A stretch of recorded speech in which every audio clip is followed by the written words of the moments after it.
বন্ধুরা, শেষ হচ্ছে তোমাদের সবার প্রিয় সিরিয়াল চিরদিনই তুমি যে আমার। কিন্তু কেন? তোমাদের জানাবো এই ভিডিওতে। বন্ধুরা, বেশ কিছুদিন ধরেই সবচেয়ে বেশি আলোচনার কেন্দ্রবিন্দু হয়ে উঠেছে জি বাংলার জনপ্রিয় সিরিয়াল চিরদিনই তুমি যে আমার সিরিয়ালে জিতু দিতিপ্রিয়ার ঝামেলা।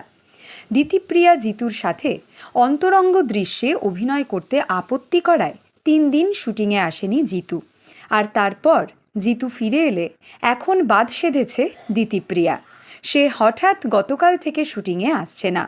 স্টুডিও সূত্রে খবর, দিতিপ্রিয়া শুটিং করতে চাইছে না জিতুর সাথে।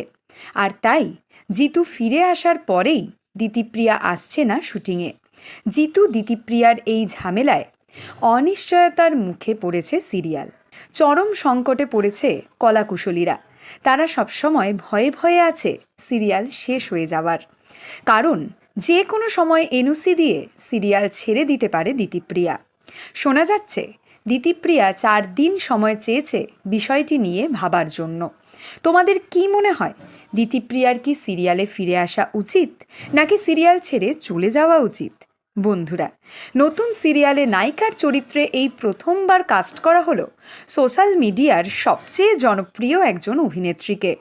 এর পরের ভিডিওতে তোমাদের জানাবো সেই অভিনেত্রীর নাম। বাংলা সিরিয়ালের সমস্ত এক্সক্লুসিভ আপডেট সবার আগে পেতে এক্ষুনি সাবস্ক্রাইব করো আমাদের চ্যানেল টলিউড হট নিউজ, আর ফলো করো আমাদের Tollywood hot news Facebook page.